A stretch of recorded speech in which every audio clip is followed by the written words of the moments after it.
चलिए आज हमें करना है अभ्यास 5E। ठीक है, अभ्यास 5E में जितने भी सवाल हैं वो सारे सवाल भी एक सूत्र पर आधारित हैं जो कि आपको पहले ही बताया गया है। इसे आप नोट कर लीजिए। a square minus B square बराबर क्या होता है a प्लस बी, और एक कोष्ठक के अंदर और a माइनस बी दूसरे कोष्ठक के अंदर। ठीक है, ये क्या है आपका फॉर्मूला या सूत्र है, इसी पर आधारित जो है आपके सारे सवाल हैं इस प्रश्नावली के। आइए करते हैं। पहला क्वेश्चन लिखा a स्क्वायर माइनस 4, तो इसको हम a square minus B square के रूप में बनाएंगे। इसको बराबर में लिखेंगे a का होल स्क्वायर और 4 को क्या लिख सकते हैं माइनस 2 का ये 2 का होल स्क्वायर। ठीक है, तो अब हम इसको हल करेंगे, सूत्र लगाएंगे जिसके अनुसार क्या हो जाएगा a प्लस 2 और a माइनस 2। समझ आया सबको? a प्लस 2 a माइनस 2 यही आंसर है। गुणनखंड करना है। अब ये गुणनखंड का मतलब होता है गुणा के रूप में। ये एक कोष्ठक है, ये दूसरा कोष्ठक है, दोनों आपस में क्या कर रहे हैं गुणा है, गुणा के रूप में, तो ये गुणनखंड हो गया। इसी तरीके से इसका अभी और कौन सा सवाल देख लेते हैं, चौथा सवाल देख लेते हैं। ठीक है, चौथा सवाल दिया हुआ है 4a स्क्वायर माइनस 9 बटे 4a स्क्वायर। अब इसको आपको फिर से स्क्वायर के रूप में बनाना है। 4a स्क्वायर को हम क्या लिख सकते हैं 2a का होल स्क्वायर और माइनस 9 बटे ये माइनस लगा तो माइनस लगा देंगे 9 बटे 4 स्क्वायर को क्या लिख सकते हैं हम 3 बटे 2a का होल स्क्वायर। ठीक, बस इसमें फार्मूला लगा देना a plus B a minus B. अब a की जगह पे क्या है 2a प्लस 3 बटे 2a और यहाँ पे क्या हो जाएगा 2a माइनस 3 बटे 2a। यही आपका क्या हो जाएगा आंसर। बहुत सरल सवाल है ना? Yes ma'am. सबको समझ में आ रहा है? Yes ma'am. नोट करिए। चलो अच्छा, तीसरा क्वेश्चन तुम लोग पूछ रहे हो। तीसरा क्वेश्चन क्या है? तो तीसरे क्वेश्चन को देखिए। तीसरा क्वेश्चन है x क्यूब माइनस 121 x। तो अब यहाँ x क्यूब है तो दोनों में आपको x दिख रहा है, तो सबसे पहले तो आप x कॉमन ले लेंगे।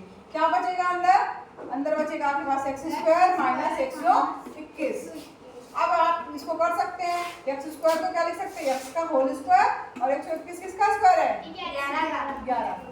और ये दोनों जो है वो बड़े कोष्ठक के बाहर रहेंगे।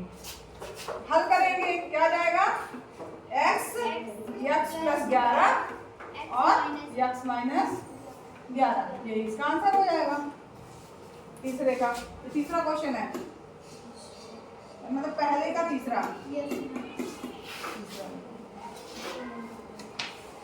ये तीसरा ही नाम लिखा है, क्वेश्चन नंबर 3 है। ठीक है, चलो इसी तरीके से इसके सवाल हैं, आप इसमें कर लीजिएगा। पांचवा क्वेश्चन, छठवां क्वेश्चन, ठीक है, 10वां क्वेश्चन और 10वां क्वेश्चन। चलो अब इसमें आगे हम बढ़ते हैं। सातवां बता दें। चलो ठीक है, 7वां 8वां में से एक बता दे। 7वां बता दे क्या 8वां बताए? 8वां कि 7वां? 7वां। a माइनस 3b का स्क्वायर लिखा है। ठीक है, माइनस 36b स्क्वायर।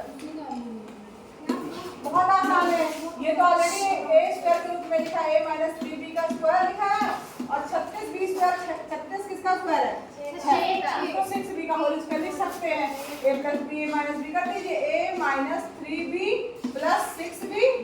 ठीक है, और ये वाला क्या हो जाएगा a minus 3b minus 6b। यहाँ सूत्र लिख दीजिएगा। सूत्र कौन सा है a square minus b square बराबर a प्लस b और क्वेश्चन में a माइनस। ठीक है, अब इसको हल कर लीजिए। a कैसे है 6b है माइनस 3b हो जाएगा प्लस 3b आ जाएगा। इसको हल करेंगे a minus 3b minus 6b तो a माइनस 9b आ जाएगा। माइनस माइनस से दोनों जुड़ जाएंगे, चिन्ह माइनस आएगा। इसमें 6b में से 3b कटेगा तो 3b आएगा, प्लस का चिन्ह आएगा, यही आंसर हो जाएगा आपका। आगे सबको समझ में?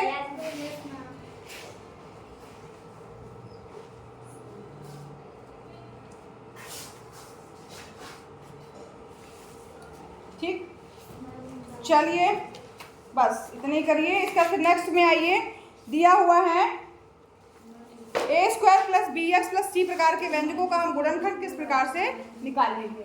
अब यहाँ पर आगे बढ़े। चलो, यहाँ पर दिया a X square plus B X plus C, इस प्रकार के व्यंजक हैं जो पूरी तरह से वर्ग नहीं हो रहे हैं और उनका हमें गुणनखंड निकालना है। तो कैसे निकालेंगे? बहुत तो ये नहीं, बार-बार क्वेश्चन नहीं बता रहे हैं, नहीं वो छोड़ दो, वो इतना मैंने बताया केवल उतना ही करो, ठीक है। अब इसके बाद अब नेक्स्ट प्रश्नावली के लिए जो है 5f, ठीक। अब यहाँ पर देखो इसके गुणनखंड मान लो इस तरह से ज्ञात करने हैं, तो हमें इस तरीके से ज्ञात करना होगा कि ये वाली संख्या का गुणा यानी a गुणे c, मैम ये इसको इस तरीके से बराबर रखना है कि गुणा करने में जो संख्या आ रही है वो b जो है वो उन संख्याओं को ही जोड़ने या घटाने पर b प्राप्त हो जाए, या तो a प्लस c बराबर b आ जाए या तो a माइनस c बराबर b आ जाए। इस तरीके से दो संख्याएं लेनी है। ये संख्या यही नहीं रहेगी, इसमें टू जो mn मान लो दिया है, तो यहाँ पर m प्लस n बराबर क्या हो जाएगा?